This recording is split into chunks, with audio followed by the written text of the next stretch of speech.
नमस्कार श्री स्वामी समर्थ सर्वांना। योगिनी एकादशीचे व्रत योग्य रीतीने पाळल्यास व्यक्तीला इच्छित फळ मिळतं। हा उपवास करणाऱ्यावर लक्ष्मी प्रसन्न होईल, धनवर्षाव होतो। पण या दिवशी जर तुमच्या हातून या चुका घडल्या तर त्याचे वाईट परिणाम भोगावे लागू शकते। हिंदू पंचांगानुसार वर्षभरात तब्बल 24 एकादशी येतात। प्रत्येक महिन्याच्या कृष्ण आणि शुक्ल पक्षातील 11व्या तिथीला एकादशी म्हणून ओळखले जाते। एकादशी ही भगवान विष्णूंची अतिशय प्रिय तिथी आहे। या काळात भगवान विष्णूंची मनोभावे पूजा केली जाते। एकादशीच्या दिवशी योग्य प्रकारे आणि मनोभावे भगवान विष्णूंची पूजा केल्याने भक्तांवर विष्णूंची कृपा दृष्टी राहते आणि त्यांच्या आयुष्यात सुख समृद्धी येते। आज ज्येष्ठ महिन्यातील 11वी तिथी असून या दिवशी योगिनी एकादशी साजरी केली जाते। या एकादशीविषयी अधिक माहिती आपण जाणून घेणार आहोत।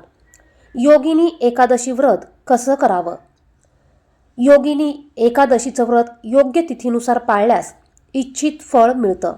या दिवशी सकाळी उठून स्नान करून भगवान विष्णूंची पूजा करून व्रत ठेवावं। एकादशीचा उपवास नियमानुसार पूर्ण करणाऱ्या व्यक्तीवर लक्ष्मी देवी प्रसन्न होऊन धनाचा वर्षाव करते। शुभ परिणाम मिळण्यासाठी हा उपवास अगदी मनोभावाने करणं आवश्यक आहे। शिवाय योगिनी एकादशीला काही गोष्टी टाळल्या पाहिजे। त्या गोष्टी योगिनी एकादशीच्या दिवशी केल्यास तुम्हाला अशुभ फळ मिळण्याची शक्यता असते आणि म्हणूनच या कोणत्या गोष्टी आहेत याविषयीची माहिती आपण व्हिडिओमध्ये पुढे बघणार आहोत। योगिनी एकादशीच्या दिवशी कोणत्या गोष्टी आपल्याला चुकूनही करायच्या नाहीये। योगिनी एकादशीच्या दिवशी भात खाण्यास सक्त मनाई आहे। योगिनी एकादशीला भात खाल्ल्याने दोष निर्माण होऊ शकतो। तसंच भगवान विष्णूंना अर्पण केलेल्या प्रसादात तुळशीच्या पानांचा समावेश अवश्य करावा। मात्र एकादशीच्या दिवशी तुळशीची पानं ही तोडू नये। एकादशीच्या आधीच तुळशीची पानं ही तोडून ठेवावी। या मागे सुद्धा महत्त्वाचं कारण आहे। नंतर एकादशीच्या दिवशी तुळशीला सुद्धा भगवान विष्णूंच्या आशीर्वादासाठी उपवास करते। तुळशी सुद्धा भगवान विष्णूंच्या आशीर्वादासाठी उपवास करते आणि म्हणूनच त्या दिवशी तुळशीला पाणी घालणं, तुळशीची पानं तोडणं या गोष्टी करू नये। या गोष्टी अशुभ मानल्या जातात, कारण असं केल्याने तुळशीचं व्रत तुटतं आणि कळत न कळत आपल्याकडनं झालेल्या या चुकांचे दोष हे आपल्याला लागतात आणि आपण केलेल्या व्रताचं संपूर्ण फळ आपल्याला मिळत नाही। यासाठी चुकूनही एकादशीच्या दिवशी तुळशीला पाणी अर्पण करू नये, तुळशीची पानं तोडू नये। यानंतर योगिनी एकादशीला कांदा, लसूण आणि अन्य तामसिक पदार्थांचं सेवन करणं अशुभ मानलं जातं। कांदा, लसूण हे तामसी पदार्थ असल्यामुळे तुम्ही या दिवशी शक्य झाल्यास कांदा, लसूण हा वर्ज्य करावा। त्याचप्रमाणे चुकूनही या दिवशी नॉनव्हेज म्हणजेच मांसाहार तुम्हाला करायचा नाहीये। तुम्ही हे व्रत जरी करत नसाल तरी देखील तुम्हाला या चुका या दिवशी चुकूनही करायच्या नाहीये। जर का तुमच्याकडनं या दिवशी माहिती असताना ह्या चुका जर का घडत असेल तर तुम्हाला विष्णुदेवाचा आशीर्वाद प्राप्त होणार नाही आणि तुम्हाला याचं मोठं नुकसान सहन करावं लागू शकतं। आता योगिनी एकादशीचं महत्त्व थोडक्यात पाहूया। पुराणानुसार योगिनी एकादशीच्या दिवशी भगवान विष्णूंची पूजा केली जाते। या दिवशी उपवास केल्यास मनुष्याला मृत्यूनंतर स्वर्गवास लाभतो। मनुष्याला मृत्यूनंतर स्वर्गवास लाभतो अशी एक मान्यता आहे। अशा व्यक्तीला वैकुंठ लोकात जाण्याचं भाग्य प्राप्त होतं। भगवान श्रीकृष्णांनी देखील युधिष्ठिराला योगिनी एकादशीचं महत्त्व सांगितलं होतं आणि म्हणूनच या एकादशीला देखील इतर एकादशीप्रमाणेच खूप सारे महत्त्व आहे। त्यामुळे या एकादशीचं तुम्ही व्रत करत असाल किंवा नसाल, तुम्हाला ह्या चुका तुमच्याकडनं चुकूनही होऊ द्यायच्या नाहीये। त्याचप्रमाणे तुम्हाला दिवसभरात एक वेळा विष्णू सहस्रनाम या स्तोत्राचं पठण करायचं आहे। पठण करायला टायमिंग नसेल तर तुम्ही यूट्यूबला घरात लावून द्या आणि ते तुम्ही श्रवण करू शकतात। याचप्रमाणे या दिवशी आवर्जून श्रीहरी भगवान विष्णू यांच्या मूर्तीला किंवा फोटोला तुळशी पत्र आवर्जून अर्पण करायचं आहे. जर का भगवान श्रीहरी विष्णू यांचा फोटो नसेल, मूर्ती नसेल, तर आपल्या सर्वांच्या देवघरामध्ये बाळकृष्णाची मूर्ती असते. तुम्ही बाळकृष्णाच्या मूर्तीला अभिषेक घालून तुम्ही तुळशीची पानं अर्पण करू शकतात. या दिवशी भगवान श्रीहरी विष्णू यांना पिवळी मिठाई, पिवळा नैवेद्य, पिवळी फळं अर्पण करायची आहे.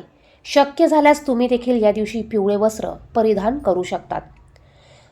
तर बघा, आपल्याला याच एकादशीला नाही तर आपल्याला प्रत्येक येणाऱ्या एकादशीच्या दिवशी ह्या चुका टाळायच्या आहे. आणि त्याचप्रमाणे आपल्याला तुळशीच्या पानाचा अत्यंत प्रभावी असा उपाय देखील या दिवशी करायचा आहे. बघा, तुम्हाला एक किंवा एकपेक्षा अधिक तुळशीची पानं घ्यायची आहे. ती स्वच्छ धुवून घ्यायची आणि तुटलेली, खराब झालेली पानं तुम्हाला घ्यायची नाही.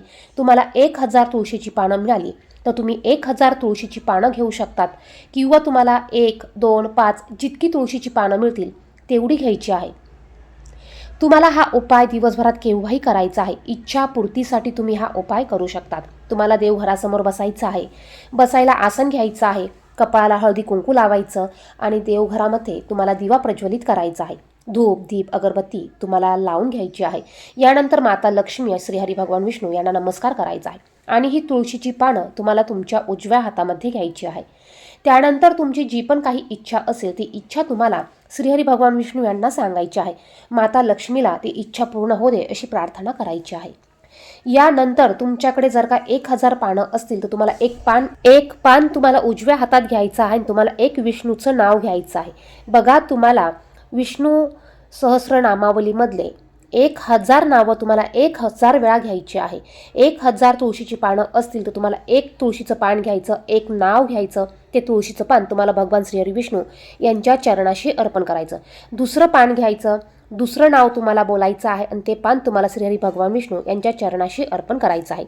श्रीहरी भगवान विष्णू यांचा फोटो, मूर्ती नसेल तर बाळकृष्णाच्या मूर्तीला तुम्ही ही पानं अर्पण करायची आहे. जर का तुमच्याकडे 1000 पानं नसतील तर तुम्ही जितकी पानं असतील तितकी पानं तुम्हाला तुमच्या उजव्या हातात घ्यायची आहे आणि तुम्हाला 1000 वेळा विष्णू सहस्रनामावली तुम्हाला बोलायची आहे. आणि संपूर्ण ही नामावली बोलून झाल्यावर, यामध्ये 1000 विष्णूंची नावं आहेत, ही संपूर्ण बोलून झाल्यावर तुम्हाला सगळ्यात शेवटी तुम्हाला ही तुळशीची पानं भगवान श्रीहरी विष्णू यांच्या फोटोला, मूर्तीला किंवा बाळकृष्णाच्या मूर्तीला अर्पण करायची आहे. आणि तुमची जी पण काही इच्छा असेल, जी इच्छा पूर्ण होत नसेल ती इच्छा तुम्हाला त्यांना सांगायची आहे आणि ती पूर्ण होते अशी मनोकामना करायची आहे. बघा, अत्यंत प्रभावी असा हा उपाय आहे. हा उपाय तुम्ही एकादशीच्या दिवशीच करू शकतात. आणि तुमची जी पण काही इच्छा असेल, जे पण काही काम असेल, जे पण काही काम पूर्ण होत नसेल ते काम, ती इच्छा, ती मनोकामना तुम्ही या दिवशी भगवान श्रीहरी विष्णूंना सांगायची आहे. यामुळे तुम्हाला 1000 तुळशी पत्र तुम्हाला भगवान श्रीहरी विष्णू यांना अर्पण केल्याचं पुण्य तर मिळणार आहेच, त्याचबरोबर तुमची इच्छा देखील पूर्ण होणार आहे आणि माता लक्ष्मीचे देखील तुम्हाला कृपा आशीर्वाद प्राप्त होणार आहे. एकादशीच्या दिवशी आपल्याला तुळशी मातेची देखील पूजा करायची असते.